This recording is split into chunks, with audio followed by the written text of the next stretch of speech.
Let's just roll this out, all right? I had one smart person, one really brilliant person said that I don't own my home, and they were like bragging about how they own their home. Okay, well, they're right. I actually don't own my homes. I actually don't own anything. And so, I mean, the whole concept of ownership, when you're growing your business or your wealth, or just growing your income, because the more income you make, the more it's taxed. And so if you don't know how to properly minimize your tax, then, yes, I'm using my boxers to clean this. Don't worry, they're washed. You're creating more of a liability. Your tax liability is a big thing. And so what I have come to do is that the places where I live are all my offices, okay? And I basically, it's a tax write-off, and I get a tax benefit for that, right? So yeah, I mean, someone says, oh yeah, you don't own this apartment. Well, actually you can own apartments. I don't own it, a trust owns it. Maybe a trust, an offshore trust in Singapore with a domestic American entity is the owner, right? But I don't own it. So yeah, I'm borrowing. Just like this YouTube channel, it's not mine. This body, it's not mine, I'm borrowing it. Everything is rented in life, right? So the whole concept of ownership is just romanticized, but the legal practicalities and the business practicalities and benefits of it mean more than just the entitlement of ownership. You see, ownership in the sense of entitlement is just narcissistic. Doesn't mean anything, okay? These people are still living in the matrix, right? Credit has a lot to do with that because all money costs money. All money costs money. The money that you make is costing you tax. So if you're not smart, you need to understand the money you get has to be the most cost efficient.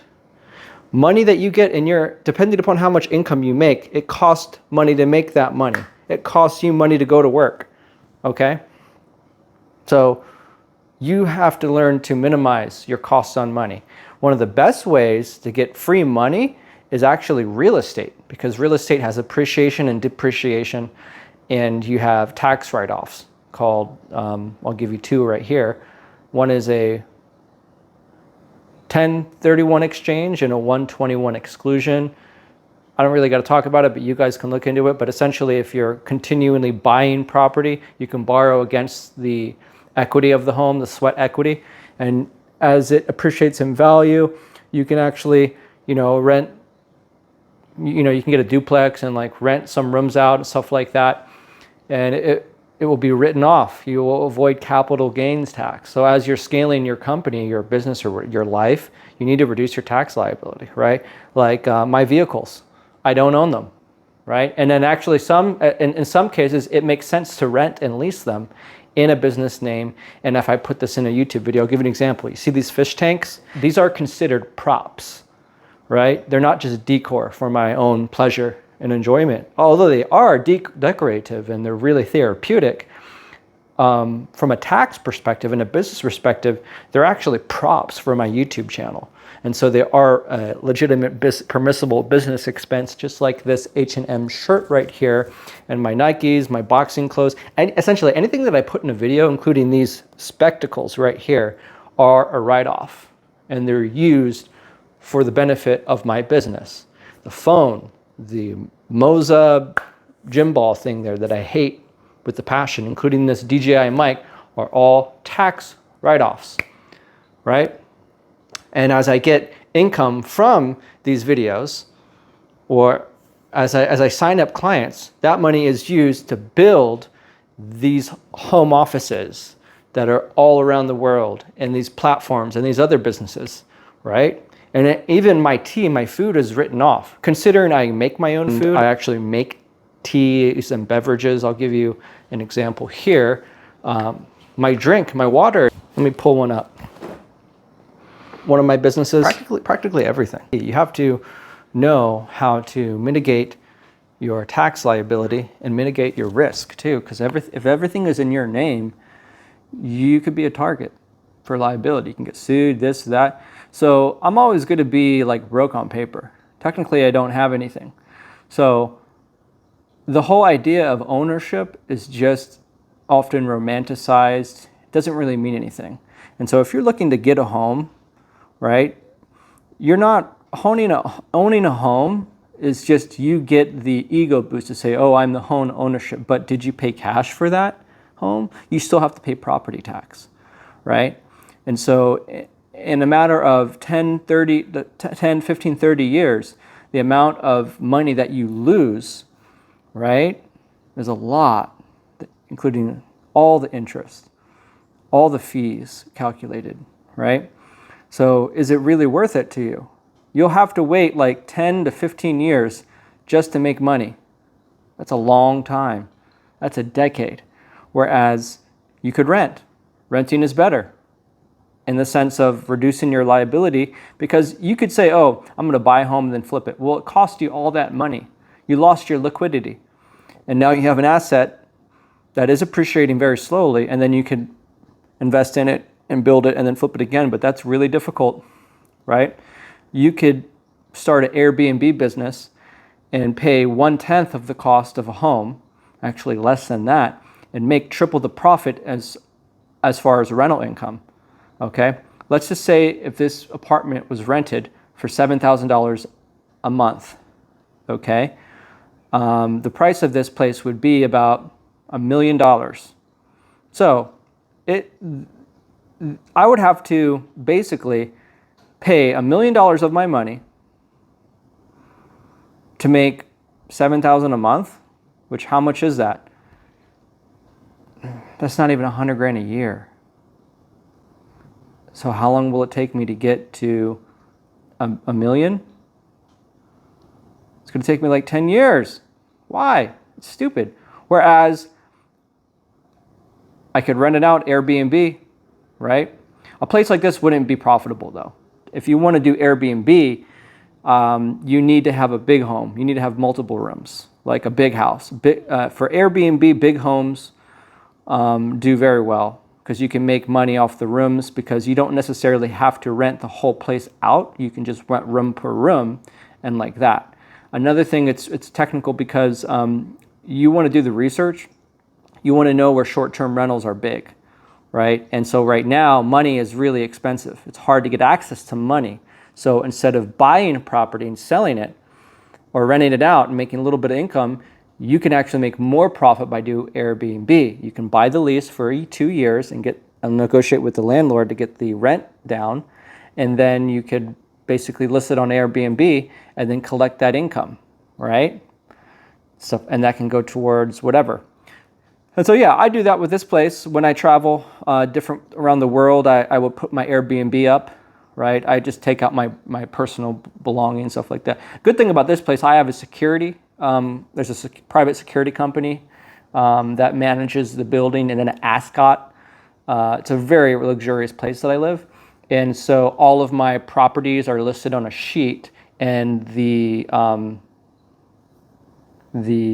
condition that they're in. I have like $1 million in like rental insurance, stuff like that. So if anything were to happen, it can easily be replaced, stuff like that. But I don't do it too often. So yeah, that's an idea right there. If you have an extra room in your house, you could rent it out to an extra person and they could pay off the mortgage. A mortgage is basically, you're serving a master. You've made the bank your master. You're a slave to the bank. And so the person that gets a mortgage, like a 15-year mortgage, 30-year fixed, they're basically just so fixated on the monthly payment that they forget the grand scheme of all the money that they lose over time. And so getting a mortgage is, for me, it's not really profitable. So it's better if you want to scale your wealth and get wealthy and create assets that create income, you need to reduce your liability as much as possible, tax-wise, asset-wise. Instead of buying things that cost you money and don't bring you income, you need to change your idea. Instead of losing your money, you use the money that you get in order to buy assets that appreciate and provide you income. And then you leverage those assets to make more income. Okay? The money you get has to make more money. And the moment it stops is when you begin to get closer and closer to poverty. And that's basically how that works.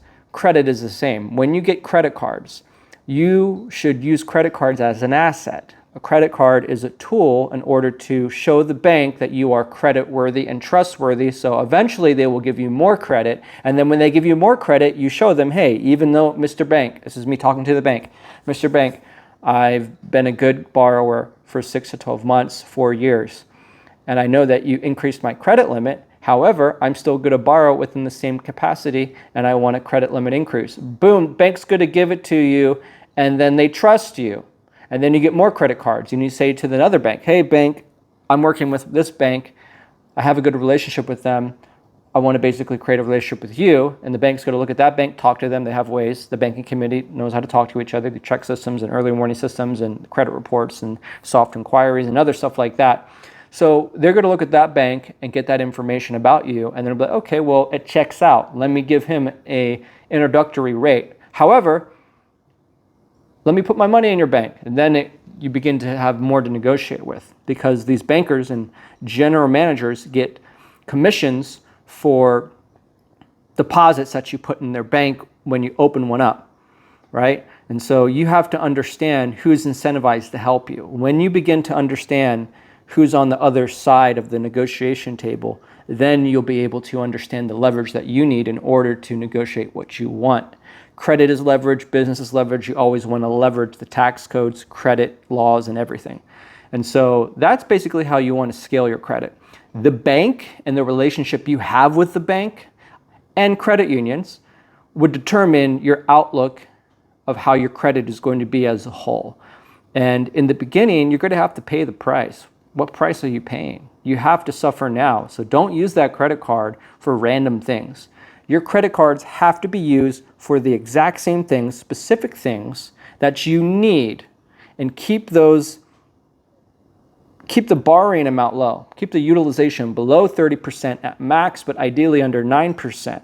And don't just buy random things, because when you're swiping that card, you're giving data to people that you don't even know about. There's privacy policies, cookie policies, and other policies on that card that you suscept to give information to other people. So minimize it. Use it for gas and other things like that. And those cards are geotagged with the microchip that can track your information. So you need to be intelligent, okay? All of this data is being sent towards people and it's used against you just to take advantage of you.